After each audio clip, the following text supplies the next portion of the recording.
Hello everyone, hope you're all well and thanks for all the support with my videos. The likes, shares and comments, I'm very grateful. Today I want to speak about more chaos in Irish society. Surprise, surprise, we have the immigration chaos. It just gets worse and worse.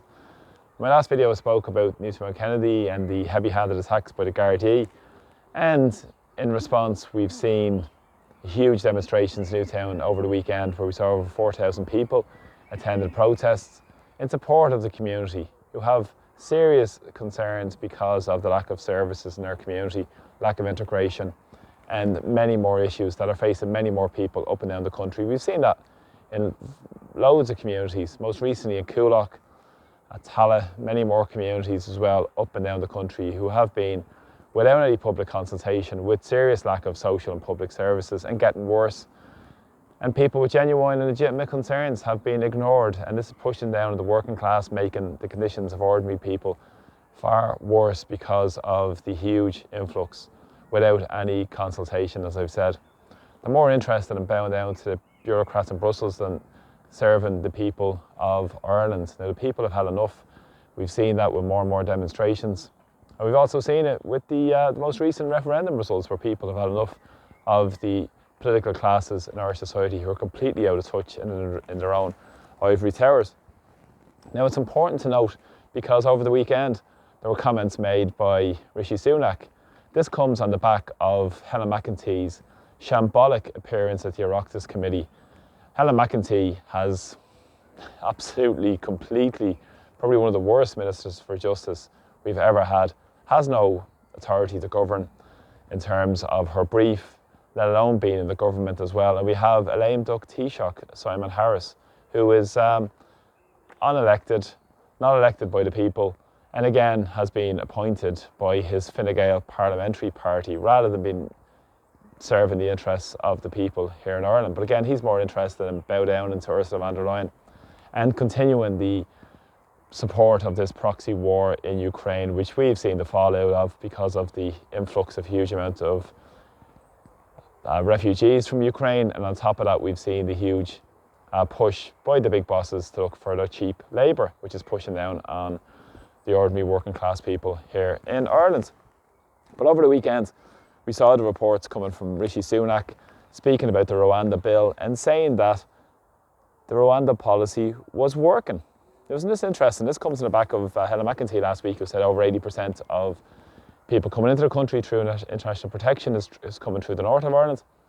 Now, there are a lot of serious issues around this, because today Micheál Martin, as well, at an intergovernmental conference in London, spoke about the facts that this hasn't been verified, trying to downplay the whole push around the out of control immigration chaos, that the Irish government has been completely incompetent, completely deluded, completely out of touch.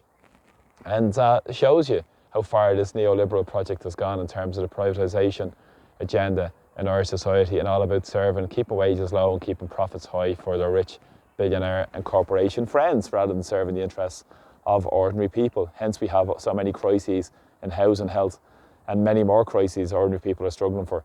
But it's interesting Sunak has done this, because obviously his local elections are coming up on Thursday. He's under serious pressure, and he's taken a hardline position and said there'll be no returns or reciprocal policy of any people that come through Northern Ireland into the Republic. And again, that have been sent across because of his Rwanda policy. Now, he is at the moment working on rounding up people to send them over the next period of time to Rwanda, following the immigration chaos that's been created in Britain. And again, it is being used as a bargaining chip with the European Union, because he wants to send a lot of these economic migrants, stroke refugees, back to France and many more countries where they came from. There's some estimates that it could be up to 1.2 million that could be sent to Rwanda, which is a country, a third country where they're going to be placed in as well. But in the context of this has been used by propaganda as well by the Irish government for pushing through the EU migration pact. Now, this is quite fascinating, because Micheál Martin, as I said today, has said there's no proof that Helen McEntee said over 80% of people were coming through the north, tried to backtrack on it. But again, they're going to push through the narrative to say we need an EU-wide response to this. And the EU-wide response is to ram through the European Union migration pact without any proper democratic debate and consultation, and not even asking the people of Ireland, do we want to go with it? Now, if people have saw the most recent any polls going around the place, the vast majority of people have said there's enough. Overwhelming majority of people have said we've taken enough at this stage. And it shows the fundamental disgrace of the Irish politicians who have ignored the people of Ireland for so long by pushing through their chaotic policies, supporting a proxy war in Ukraine rather than standing up for Irish neutrality, but they're more interested in serving their bosses and the rich corporations than the ordinary people of Ireland. Because today there was supposed to be a meeting organised with Helen McEntee and James Cleverly, her British counterpart. But he pulled out, and Helen McEntee then pulled out afterwards. He said he couldn't find time in his diary for it. The meeting's going to be organised at a date in the future. And McEntee then pulled out of this as well, cancelled her visit to this intergovernmental conference because they weren't going to be able to discuss these issues about getting the returns policy. But of course, this won't work. And the Irish government now are trying to push through legislation, which in fact is just window dressing without dealing with the underlying issues. And again, it won't deal with it because obviously the High Court previously has found that it acted against the interests of what they should be pushing through. But again, they're going to try and put some hodgepodge legislation together again, which is going to serve the interests of the status quo. Now, a couple of good remarks have been made around this as well, because in terms of the control of our borders, and other people have spoken about this in the common travel area as well, that we've always had for many years with Britain. But Patrick Bain spoke well in terms of looking at a border. The control should be in Stranraer, Belfast Airport, as such as well. And he said we could do it for things like sausages, but we can't do it for people. So this is the sort of logical stuff we should be looking at rather than actually dealing with these lunatic decisions that the Irish political elites are trying to push through as well. And as I've said, this is trying to fast track through the EU migration pact. This will be the solution, and this is what they're trying to push through. And Micheál Martin, and I'm sure the Irish government will be rallying around this over the next period of time. And as I said, it's been used as a bargaining chip by Rishi Sunak and his Tory government because of the crisis they're facing because of immigration as well, in terms of trying to get a deal with the European Union to send it back to France and so forth as well. But again, we'll see how it goes.